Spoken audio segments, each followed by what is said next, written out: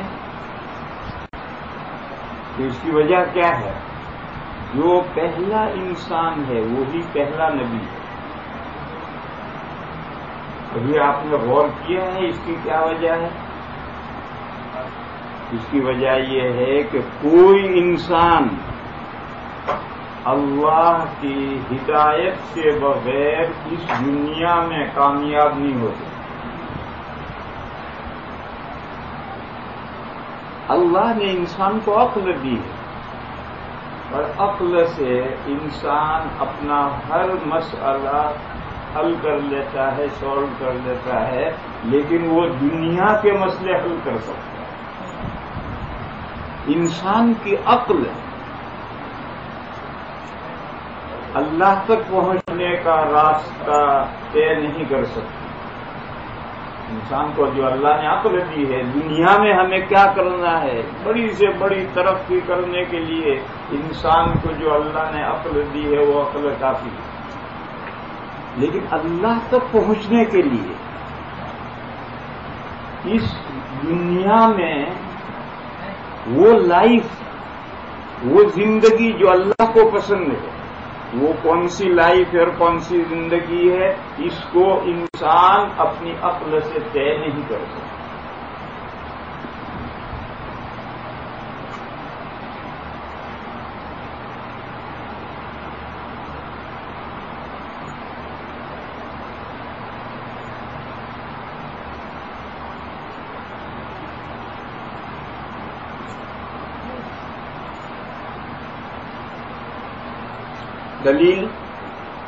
دلیل یہ ہے کہ اگر انسان اپنی عقل سے ریلیجن کا معاملہ طے کر سکتا تو دنیا میں بہت سارے دھرم نہ ہوتے. آج آپ غور کیجئے دنیا میں کتنے دھرم ہیں، کتنے ریلیجن ہیں، کتنے مذاہب ہیں. ہر مذہب یہ کہتا ہے کہ ہمارا طریقہ ہے یہی اللہ تک پہنچنے والا طریقہ ہے، اور ایک لے کر جا رہا ہے مشرق کی طرف، دوسرا لے کر جا رہا ہے مغرب کی طرف، تیسرا شمال کی طرف، چوتھا جنوب کی طرف. تو یہ سارے مذاہب کیسے صحیح ہو گئے؟ یہ سارے ریلیجن اور سارے دھرم کیسے صحیح ہو گئے؟ یہ اللہ تک کیسے پہنچے؟ معلوم ہوا کہ انسان اپنی عقل سے اللہ تک پہنچنے کا راستہ نہیں پا سکتا ہے، اور انسان اپنی عقل سے اس دنیا میں اللہ کی پسندیدہ زندگی لائف کون سی ہے یہ طے نہیں کر سکتا. سارے دھرموں نے، سارے مذاہب نے اپنے اپنے طور پر طے کر رکھا ہے کہ میری جو لائف ہے یہی اللہ کو پسند ہے. تو یہ ساری مختلف لائف اللہ کو کیسے پسند ہو جائیں گی؟ یہ دلیل ہے اس بات کی کہ انسان کو جو اللہ نے عقل دی ہے وہ دنیا کا چنا پھوڑنے کے لیے دی.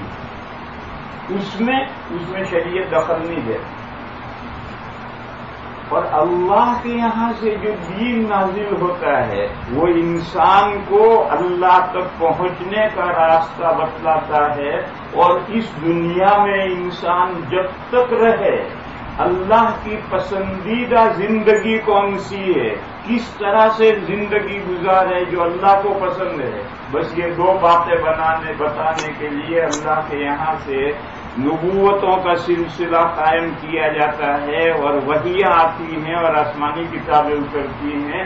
دنیا کے معاملات سالو کرنے کے لیے انبیاء نہیں آتے. مسلم شریف میں ایک حدیث ہے،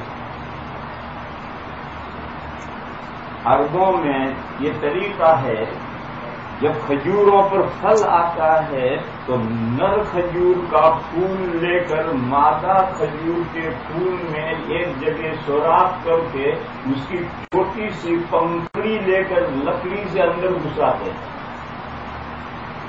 اس کو اردو میں کہتے ہیں گھابا دینا، عربی میں کہتے ہیں تعبیر. مکہ میں تو کھجوریں تھی نہیں، مدینہ میں کھجوریں تھی. جب نبی پاک صلی اللہ علیہ وسلم ہجرت کر کے مدینہ آئے تو حضور نے دیکھا کہ جب کھجوروں کے پھول آئے تو لوگوں نے تعبیر شروع کی. حضور نے پوچھا کہ یہ کیا کر رہے ہو؟ تو لوگ جانتے نہیں تھے. لوگوں نے کہا یا رسول اللہ یہ تو پہلے سے ایسا ہی ہوتا چلا آ رہا ہے. حضور نے فرمایا اگر یہ تعبیر یہ گھابا نہ دو تو کیا فرق پڑتا ہے؟ صحابہ تو ہر حکم کی تعمیل کرنے والے تھے، انہوں نے بند کر دیا، گھابا دیا ہی نہیں اس سال، تو فصل کم ہوگی، پیداوار کم ہوگی.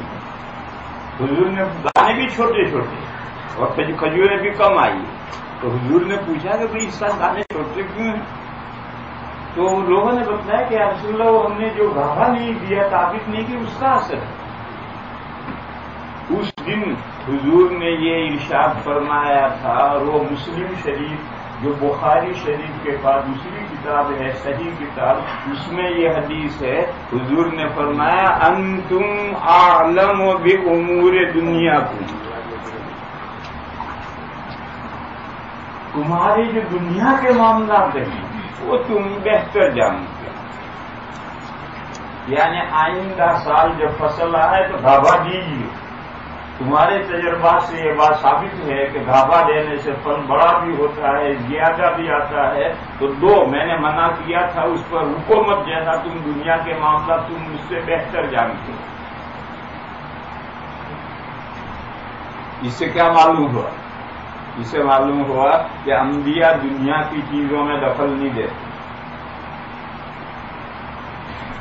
اور اگر انبیاء دنیا کی چیزوں میں دخل دیتے تو آج دنیا جہاں تک پہنچی ہوئی ہے، نبی پاک صلی اللہ تعالی علیہ وسلم اپنے زمانے میں لوگوں کو دنیا کی ترقی کی راہیں بتا کر کے آج جہاں تک دنیا پہنچی ہوئی یہاں تک بلکہ اس سے آگے پہنچاتے.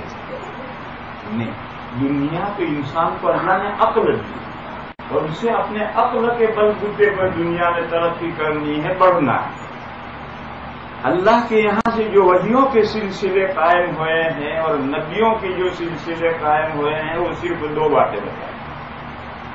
انسان اس دنیا میں جو بھول بھلیاں ہے، یہاں سے انسان اللہ تک کیسے پہنچے گا؟ اللہ کی مرضی پر چلے گا تو اللہ تک پہنچے گا۔ اللہ کی مرضی مانے اللہ کے پسندیدہ کام کرے گا تو اللہ تک پہنچے گا، اور اللہ کے پسندیدہ کام نہیں کرے گا تو اللہ تک نہیں پہنچے گا۔ دوسری بات یہ بتائی جاتی ہے کہ اللہ کے پسندیدہ کام کون سے، اچھی لائف اور زندگی کون سی ہے جو اللہ کو پسند ہے، اور وہ زندگی گزارنے کی وجہ سے انسان اللہ تک پہنچتا ہے۔ بس یہ دو باتیں بتلانے کے لیے انبیاء تشریف لاتے ہیں، اور یہ دو باتیں کوئی انسان اپنی عقل سے طے نہیں کر سکتا۔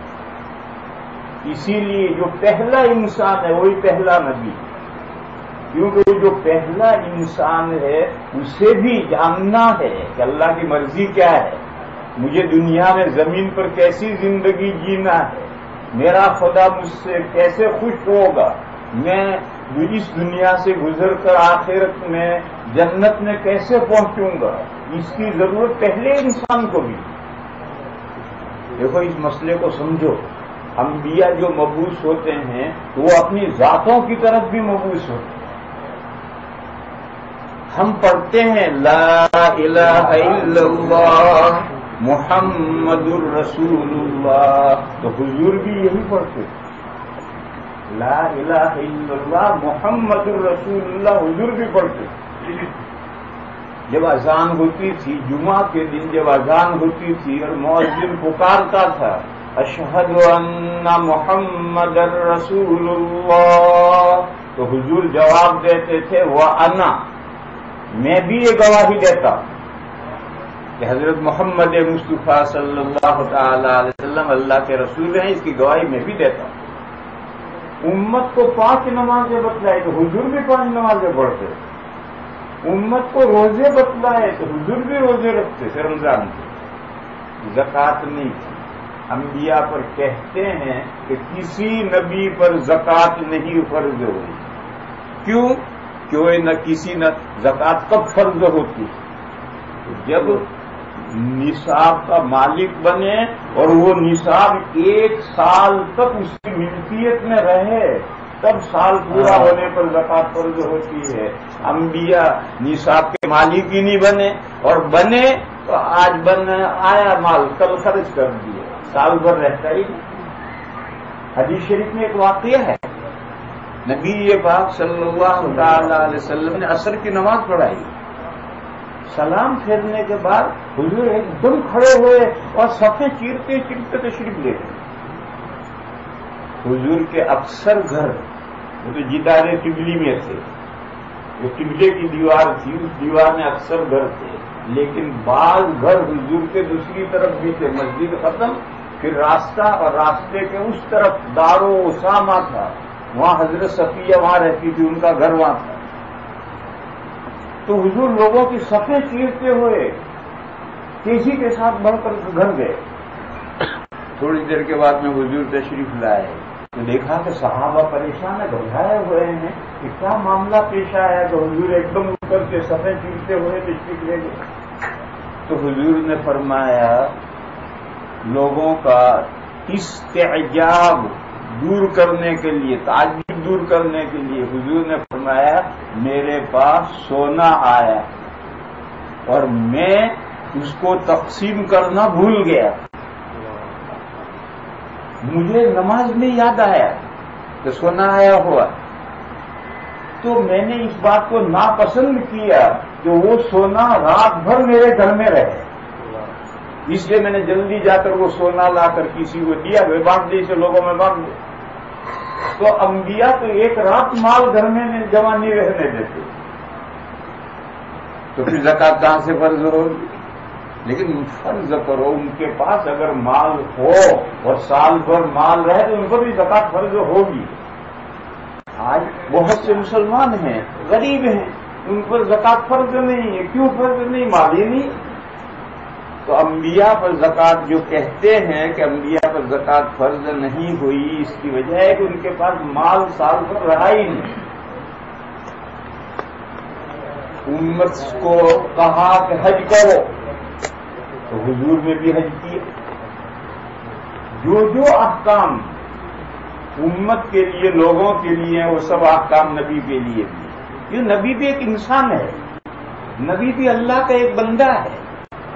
نبی کو بھی وہ زندگی گزارنی ہے جو زندگی اللہ کو پسند ہے. نبی کو بھی اس طریقے سے دنیا میں رہنا ہے کہ وہ اللہ تک پہنچے اور جنت تک پہنچے. اس لیے جو پہلا انسان ہے وہی پہلا نبی ہے.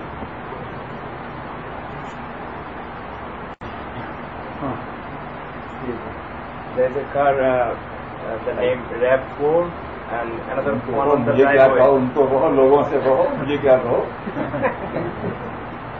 Someone has a car with the name RAV4.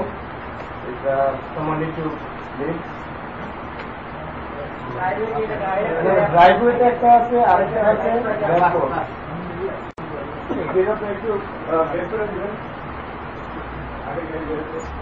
گاڑیاں نمبر یہ پارکنگ صحیح نہیں.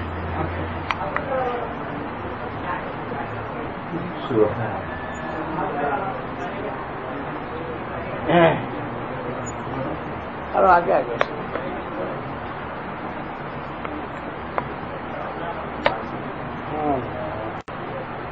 تو میرے بھائیوں میں یہ کہہ رہا تھا کہ یہ جو آیت کریمہ ہے، وَمَن يَبْتَغِ غَيْرَ الْإِسْلَامِ دِينًا فَلَن يُقْبَلَ مِنْهُ وَهُوَ فِي الْآخِرَةِ مِنَ الْخَاسِرِينَ. اس سے اوپر ایک لمبی آیت، اس لمبی آیت کا مضمون یہی ہے: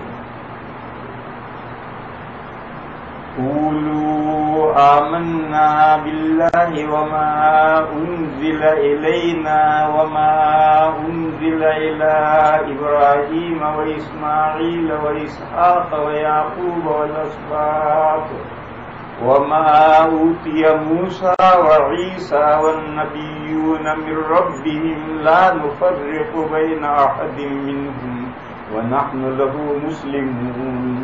لمبی آیت. اس آیت میں یہ ہے کہ کہو، سب سے کہا کہو ہم اللہ پر ایمان لائیں، اور اللہ نے جو وحی ہماری طرف نازل کی ہے اس پر ہم ایمان لائیں. ہماری طرف وحی نازل کی ہے قرآن کریم اور احادیث شریفہ. یہ جو احادیث شریفہ ہیں یہ بھی اللہ کی وحی ہے جو نازل کی گئی ہے. قرآن اللہ کا کلام ہے اور حدیثیں اللہ نے مضمون حضور پر نازل کیا اور حضور نے وہ مضمون اپنے طرف سے الفاظ کا جامع پہنا کر بیان کیا. مضمون حضور کا نہیں ہے، وہ اللہ کی طرف سے آیا ہے. وَمَا يَنطِقُ عَنِ الْهَوَىٰ إِنْ هُوَ إِلَّا وَحْيٌ يُوحَىٰ. نبی پاک صلی اللہ تعالی علیہ وسلم جو کچھ بولتے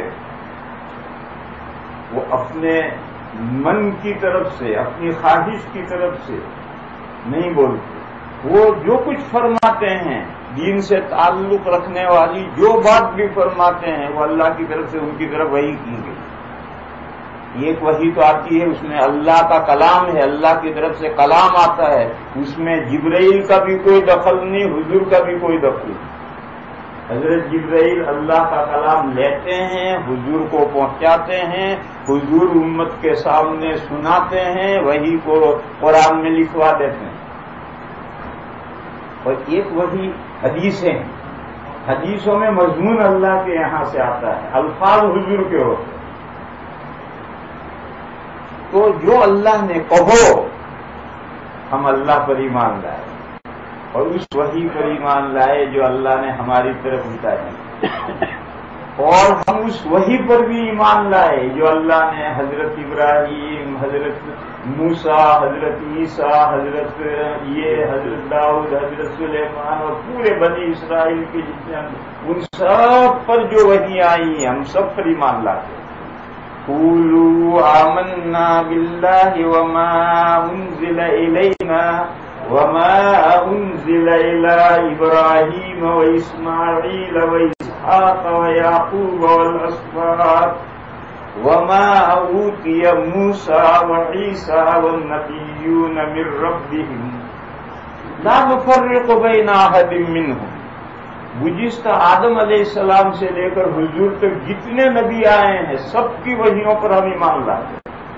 ہم تقسیم نہیں کرتے، جدائی نہیں کرتے کہ ہم فلاں نبی کو مانتے فلاں کو نہیں مانتے، فلاں کو مانتے فلاں کو نہیں مانتے. ایسا ہم نہیں کرتے. لا نفرق بین احد منهم ونحن له مسلمون. اور ہم اللہ تعالی نے جو احکام بھیجے ہیں ان کے سامنے سرنڈر ہوتے. یہ جو تمام نبیوں پر، تو نبیوں کی شریعتیں تو الگ الگ تھی. موسیٰ علیہ السلام کی شریعت الگ تھی، ابراہیم علیہ السلام کی شریعت الگ تھی.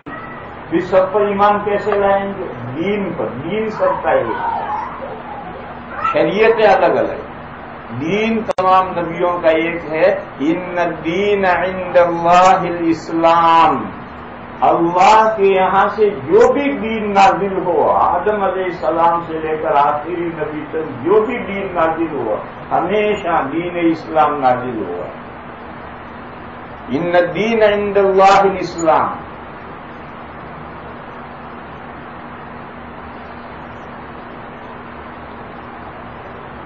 جب وہ ہمیشہ ایک ہی دین نازل ہوا تو ہم جو حضور کی امت ہیں، ہم سے حضور سے پہلے جتنے نبی ہیں ان پر جو دین آیا ہے وہ دین بھی یہی آیا ہے. لہذا ہم سب پر ایمان لاتے ہیں. جو اللہ پر ایمان لاتے ہیں، جو اللہ نے ہماری طرف بھیجا اس پر ایمان لاتے ہیں. اور ابراہیم علیہ السلام کے زمانے سے لے کر تمام نبیوں پر جو آیا سب پر ہم ایمان لاتے ہیں. جب اللہ جل شانہ و منوالہ کے یہاں سے نازل دین اسلام ہوا ہے تو اب سنو. وَمَن يَبْتَغِ غَيْرَ الْإِسْلَامِ دِينًا فَلَن يُقْبَلَ مِنْهُ. جو شخص چاہے گا اسلام کے علاوہ کو دین بنانے کے لیے وہ ہرگز اس سے قبول نہیں کیا جائے. آج دنیا میں بہت سے دھرم، بہت سے ریلیجن ہیں. کچھ مذاہب وہ ہیں جو اللہ کے یہاں سے آئے تھے، لوگوں نے انہیں بگاڑ دیا. جیسے یہودیوں کا مذہب، عیسائیوں کا مذہب. ہم سب جانتے ہیں موسیٰ علیہ السلام اللہ کے سچے نبی تھے، عیسیٰ علیہ السلام اللہ کے سچے نبی تھے، تورات و انجیل اللہ کی کتابیں تھیں، مگر امتوں نے ان میں ہیر پھیر کر کے بگاڑ دیا. کیسے پتا چلا بگاڑ دیا؟ حضرت موسیٰ بائبل میں 104 کتابیں ہیں. اس کی شروع کی 5 کتابیں یہ تورات ہے. اس تورات میں موسیٰ علیہ السلام کی قبر کا بھی ذکر ہے کہ موسیٰ علیہ السلام کی قبر فلاں جگہ. ارے بھائی، جو کتاب موسیٰ علیہ السلام پر نازل ہوئی ہے اور اتری ہے اس کتاب میں موسیٰ علیہ السلام کی قبر کا تذکرہ کہاں سے آ گیا؟ آدمی کے پاس اگر کامن سینس ہو تو ابھی آدمی سوچ سکتا ہے قرآن شریف حضور پر نازل ہوئی تو قرآن شریف میں حضور کی قبر کا ذکر کہاں سے آئے گا؟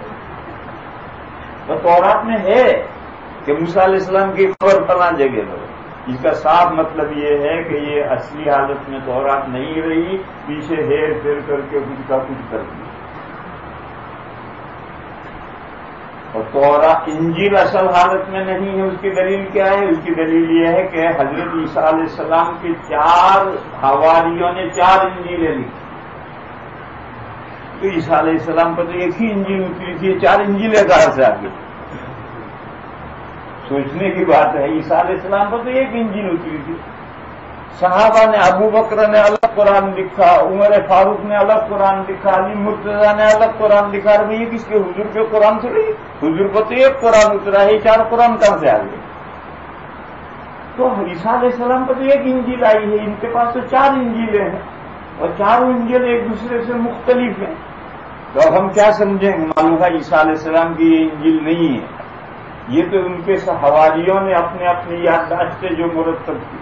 بہرحال میں یہ سمجھا رہا تھا کہ دنیا میں اس وقت جتنے مذاہب ہیں یا تو وہ اللہ کے یہاں سے آئے ہوئے ہیں مگر وہ اپنی صحیح حالت میں باقی نہیں رہے، ان میں تبدیلی آ گئی، تحریف آ گئی، ہیر پھیر ہو گیا اور کچھ کا کچھ کر دیا. اور کچھ مذاہب وہ ہیں جن کے بارے میں ہمیں معلوم ہے کہ وہ انسانوں کے گھڑے ہوئے ہیں، اللہ کے یہاں سے آئے.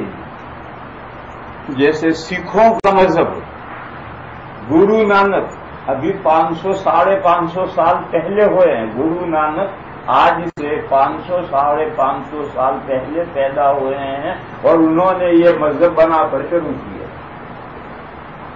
یا جیسے قادیانی مذہب ابھی ہم جانتے ہیں کہ 100-125 سال پہلے مرزا غلام احمد قادیانی ایک صاحب پیدا ہوئے اور انہوں نے ایک نبوت کا دعویٰ کر کے ایک مذہب قادیانی مذہب بنا کر پیش کیا. بہرحال کچھ مذاہب تو وہ ہیں جو ہمیں بالیقین انسانوں نے گڑھے ہیں اور کچھ مذاہب وہ ہیں جو اللہ کے یہاں سے آئے ہیں مگر اصلی شکل میں نہیں رہے. صرف دین اسلام قرآن کریم کی صورت میں موجود ہے اور قرآن کریم جب سے اترا ہے اسی طرح سے تر و تازہ ہے، اس کے زبر زیر اور حرف میں فرق نہیں آیا. بس جو ریلیجن قرآن کریم پیش کرتا ہے بس وہی دین اسلام. اور حدیثیں اگر قرآن کے اکارڈنگ ہے تو وہ حدیث معتبر ہے، اور اگر کوئی حدیث ایسی ہے جو قرآن کے خلاف جاتی ہے تو وہ حدیث ہی نہیں. حدیثیں بھی قرآن کے اکارڈنگ ہوں گی تو وہ، اور اگر قرآن میں کوئی زبر زیر کا فرق نہیں آیا. لہذا میرے بھائیوں، آج دنیا میں دین اسلام صرف قرآن کریم کی شکل کے اندر موجود ہے، اس کا حرف محفوظ ہے، اس لیے کہ ہر زمانے میں لاکھوں مرد اور ہزاروں عورتیں اس قرآن کریم کو حفظ کرتے رہے ہیں. ایک زبر زیر ادھر سے ادھر کوئی نہیں کر سکتا ہے. اگر امام صاحب فائل کو مفعول بنا دے، مفعول کو فائل بنا دے تو پیچھے سے فوراً ایک آدمی لقمہ دیتا ہے. زبر زیر غلط کر دیں تو فوراً پیچھے سے ایک آدمی لقمہ دیتا ہے. بچہ بھی بڑے سے بڑے کو ٹوک دے گا آپ غلط پڑھ رہے ہیں قرآن، یوں ہے قرآن.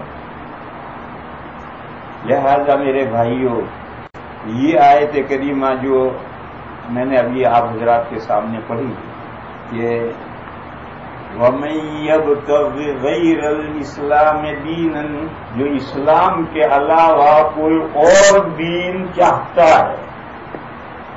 دیکھو چاہنے کے بہت درجے ہوتے ہیں، چاہنے کے بہت درجے ہوتے ہیں. ایک چاہتا ہے دنیا میں ہر ایک نے کوئی نہ کوئی مذہب اختیار کر رکھا ہے، یہ جو مذہب اختیار کر رکھا یہ چاہنا ہے.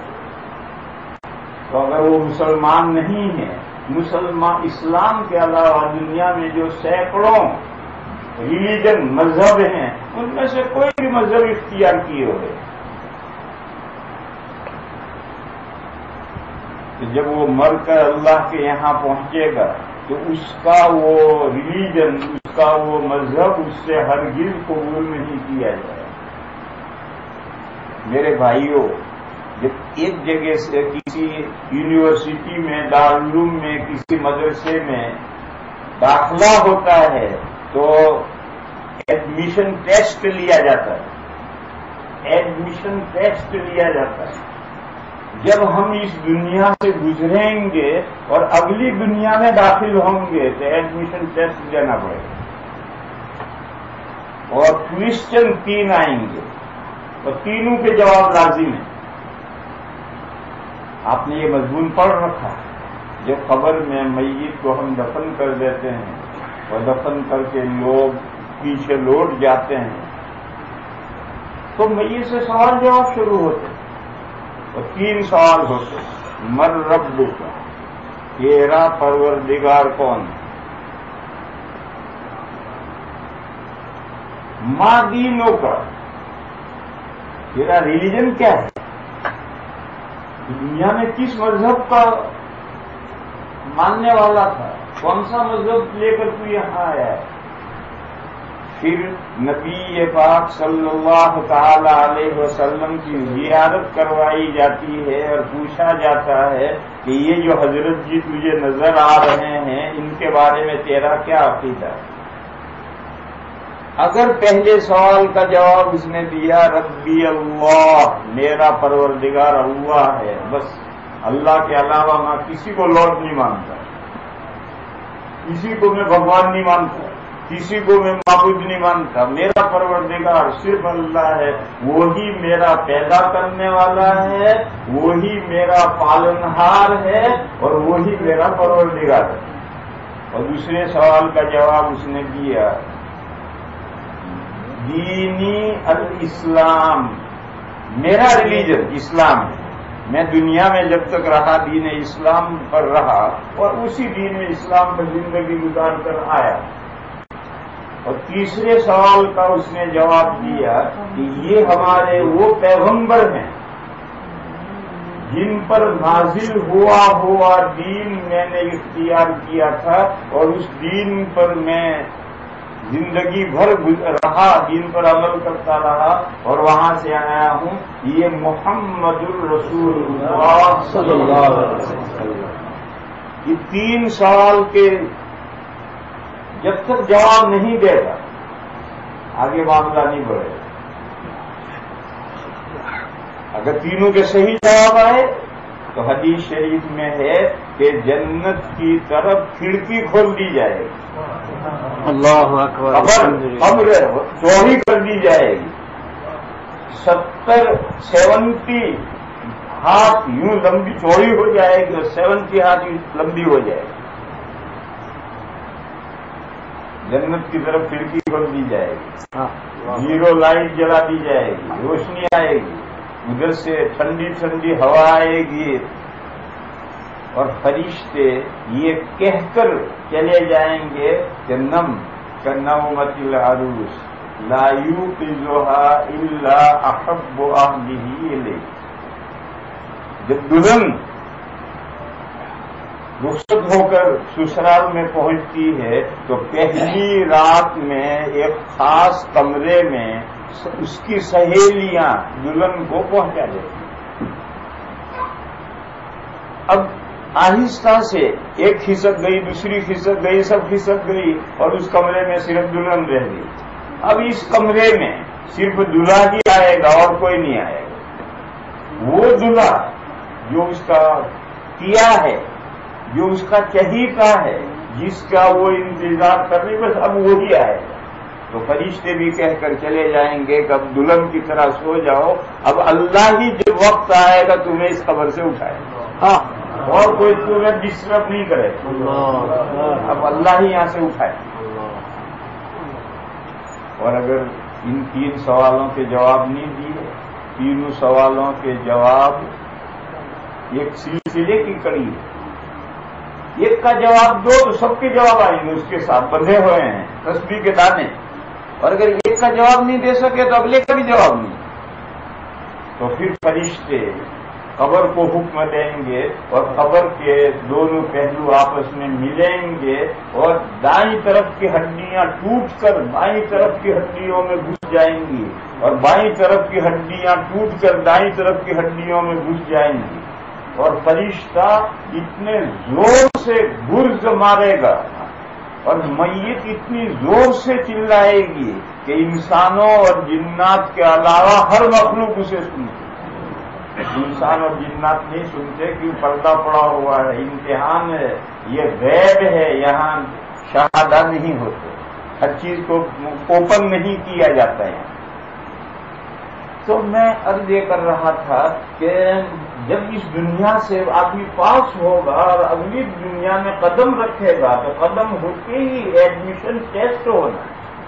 اگر دین اسلام لے کر گیا ہے تو قبول کیا جائے، اور دین اسلام کے علاوہ کوئی دین لے کر گیا ہے قبول نہیں کیا جائے۔ یہ آیت کریمہ ابھی ہمارے امام صاحب نے وطروں میں پڑھی تھی کہ وَمَن يَبْتَغِ غَيْرَ الْإِسْلَامِ دِينًا فَلَن يُقْبَلَ مِنْهُ وَهُوَ فِي الْآخِرَةِ مِنَ الْخَاسِرِينَ.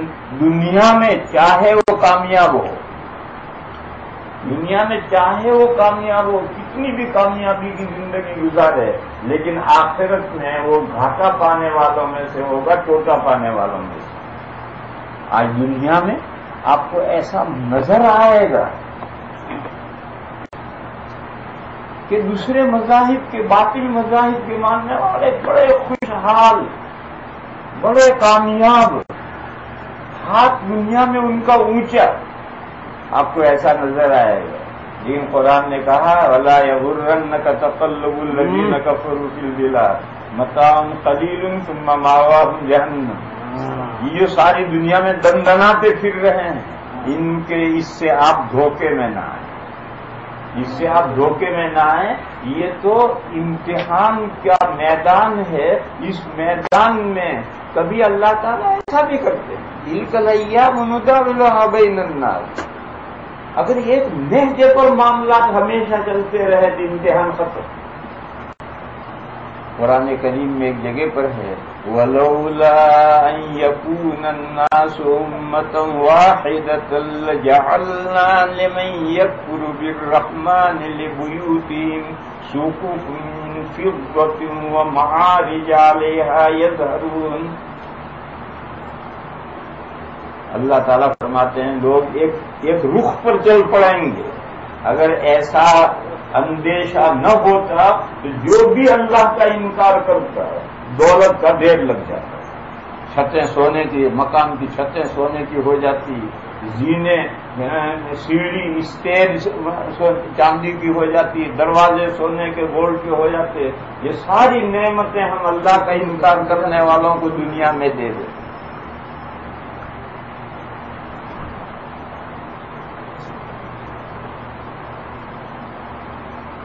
دیکھو بھائیو، حدیث شریف میں یہ ہے، شمائل ترمذی میں حدیث کہ نبی پاک صلی اللہ تعالی علیہ وسلم جب کسی مجلس میں پہنچتے تھے تو یجلس حیث ینتہی بہ المجلس. مجلس جہاں تک پہنچی ہوئی حضور وہیں بیٹھ جاتے. یہ شمائل ترمذی میں حدیث ہے. نبی پاک صلی اللہ تعالی علیہ وسلم کی سیرت یہ ہے، حضور سے بڑا دنیا میں کوئی نہیں. لیکن جب کسی مجلس میں حضور پہنچتے تھے تو مجلس جہاں تک پہنچی ہوئی ہے وہاں پیچھے حضور بیٹھ جاتے. مجلس کو چیر کر آگے آنا، چاہے کتنا بڑے سے بڑا آدمی آئے گا تو مجلس کو خراب تو کرے گا. اور پھر حضور کی سیرت کے خلاف. اور میں نے حوالے کے ساتھ حدیث بتائی کہ شمائل ترمذی میں حضرت علی کی ایک لمبی حدیث ہے، اس میں حضور کی بہت سی باتیں ہیں. اس میں سے ایک بات یہ ہے کہ یجلس حیث ینتہی بہ المجلس. حضور جب کسی مجلس میں تشریف لے جاتے تھے تو مجلس جہاں تک پہنچی ہوئی تھی حضور وہیں پیچھے بیٹھ جاتے تھے، آگے نہیں بڑھتے. تو میرے بھائیوں میں یہ کہہ رہا تھا کہ دین کا خلاصہ تو بہت.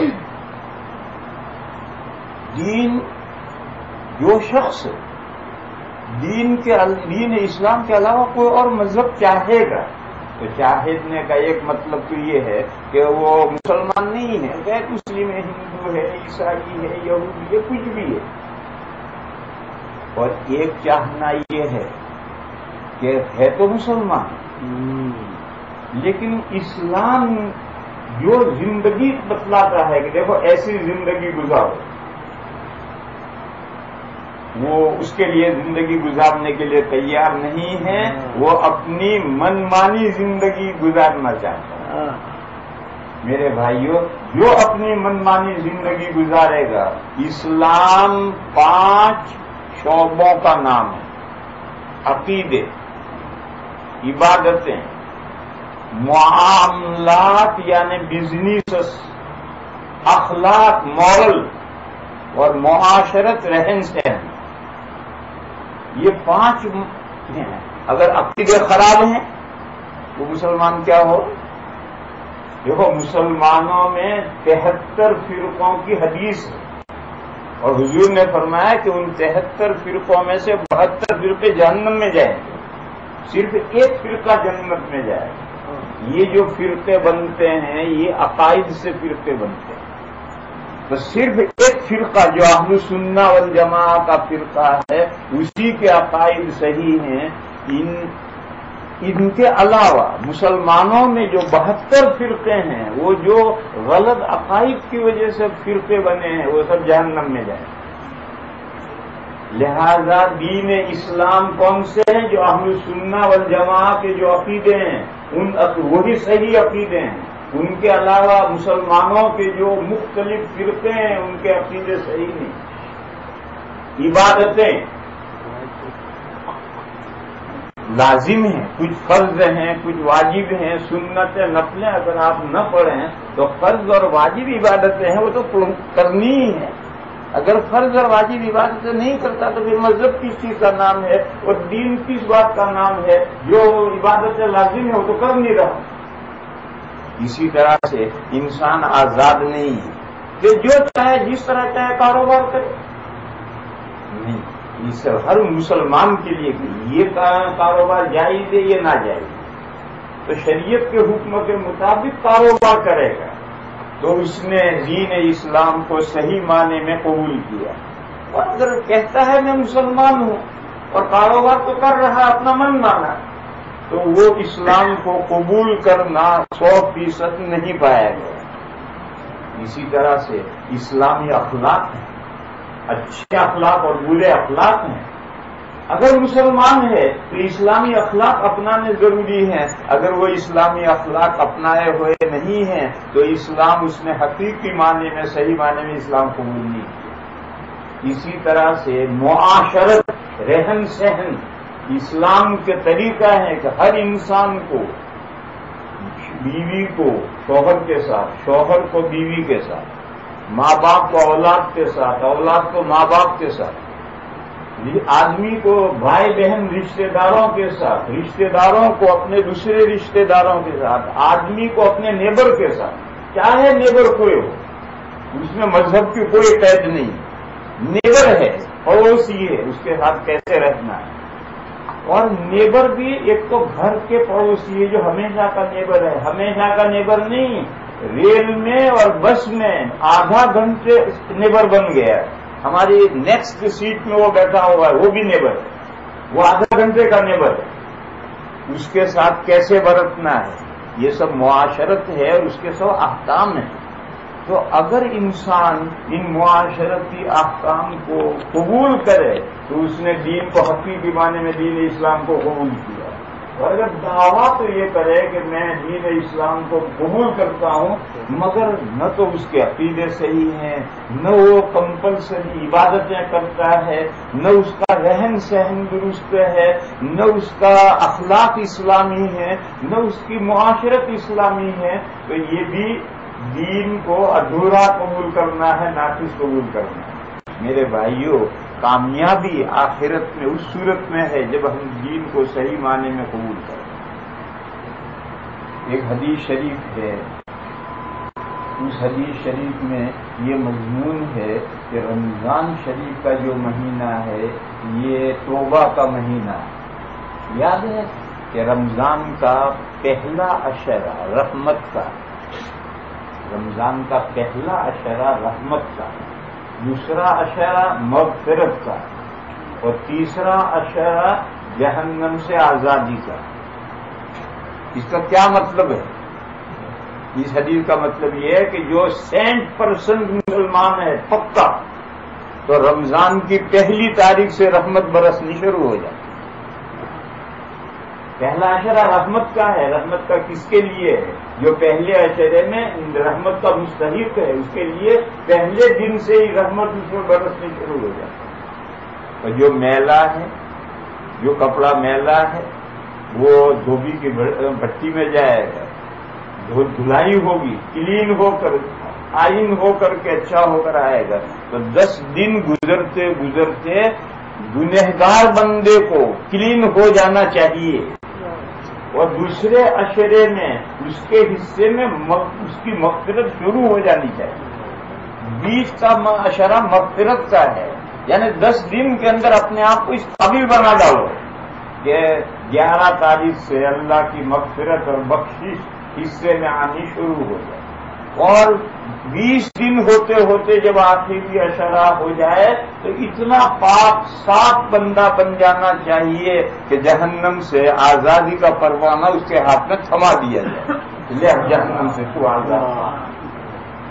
میرے بھائیوں، ہم سب وہ بندے جو دین اسلام کو قبول کیے ہوئے، اگر ہم نے دین اسلام قبول نہ کیا ہوتا تو یہاں نہ ہوتے، کئی کلب میں ہوتے، کئی پب میں ہوتے، کئی سڑکوں کے اوپر مٹر گشتی کرتے ہوتے، یہاں اللہ کے گھر میں ہیں، اس کا مطلب ہم قبول کیے ہوئے ہیں، دین اسلام کو قبول کیے ہوئے۔ مگر میرے بھائیوں، دین اسلام کو 100% ہم قبول کیے ہوئے نہیں ہوں گے۔ ہر آدمی اپنے گریبان میں منہ ڈالے کہ کیا وہ دین اسلام کو 100% قبول کیے ہوئے ہے؟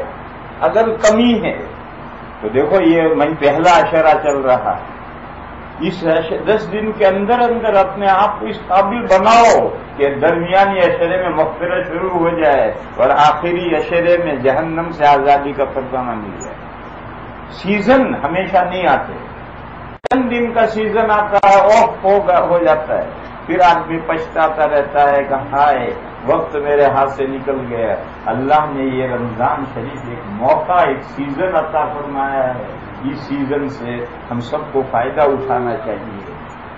اللہ تعالی ہم سب کو توفیق عطا فرمائے کہ ہم اس مہینے کو وصول کریں۔ اللہ تعالی ہمیں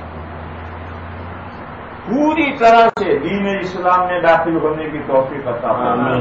قرآن کریم میں یا ایھا الذین آمنوا ادخلوا فی السلم کافۃ ولا تتبعوا خطوات الشیطان، اے وہ لوگ جو ایمان لائے ہو اسلام میں کمپلیٹلی آ جاؤ، شیطان کے نقش قدم پر مت چلو۔ شیطان تو تمہیں گمراہ کر کے کہیں سے کہیں لے جانا چاہتا ہے، اس کے پیچھے مت جاؤ۔ اللہ کے رسول اور اللہ نیک بندوں کا جو طریقہ ہے اس طریقے کا فالو کرو، اس کے پیچھے چلو۔ انبیاء، صالحین، شہداء اللہ تک پہنچائیں گے اور یہ شیطان راستہ مارے گا، کہیں سے کہیں پہنچا دے۔ اللہ تعالیٰ اس مضمون کو سمجھنے کی اور اپنی زندگیوں کو سنوارنے کی توفیق عطا فرمائے۔ وآخر دعوانا درود شریف پڑھو۔ دیکھو 12 بجے ہم تقریر ختم کر رہے ہیں، اب اگر کسی کو کوئی سوال کرنا ہے تو وہ بیٹھ سکتا ہے، یہ تو جانا ہو جا سکتا ہے کیوں کل جاب بھی ہے، کام بھی ہے، سونا بھی ہے، صبح اٹھنا بھی ہے، یہ 12 بجے سے آگے نہیں لے جاتے ہم تقریر، 12 بجے تقریر ختم کرتے ہیں۔ لیکن اس کے بعد اگر کسی کو کوئی بات پوچھنی ہو، کوئی سوال کرنا ہو تو دعا کے بعد بیٹھے اس کے سوال کا جواب دیا جائے۔ ساتھی کا ایک لڑکا گم ہو گیا، دعا کے لیے درخواست۔ ہمارے ساتھی کا ایک بچہ گم ہو گیا۔ یہ کہہ رہے ہیں کہ کسی صاحب کا ایک بچہ گم ہوا ہے تو اس کے لیے دعا کرو، اللہ واپس بھیج کے اسے اللہم صل وسلم وبارک علی سیدنا و مولانا محمد وعلی آل سیدنا و مولانا محمد بعدد من صلی وسلم۔ یا الہ العالمین ہماری نیکیوں کو قبول فرما، ہماری حسنات میں برکت پیدا فرما۔ یا اللہ ہمیں دنیا میں بھی بھلائیاں عطا فرما، آخرت میں بھی بھلائیاں عطا فرما، اور جہنم کے عذاب سے ہماری حفاظت۔ یا اللہ کسی بندے کا بچہ گم ہو گیا ہے، میرے مولا آپ علیم و خبیر ہیں، اس کو اس کے ماں باپ کی طرف لوٹا دیں۔ یا اللہ ہم سب کو سیدھے راستے پر گامزن فرما دیں۔ یا اللہ ہمیں دنیا میں بھی بھلائی عطا فرما، آخرت میں بھی بھلائی عطا فرما۔ یا اللہ جہنم کے عذاب سے ہماری حفاظت۔ یہ ماہ مبارک چل رہا ہے میرے مولا، اس کو وصول کرنے کی ہمیں توفیق عطا فرما۔ یا اللہ ہمیں توبہ کی توفیق عطا فرما، ہمیں غلط زندگی کو موڑنے کی توفیق عطا فرما۔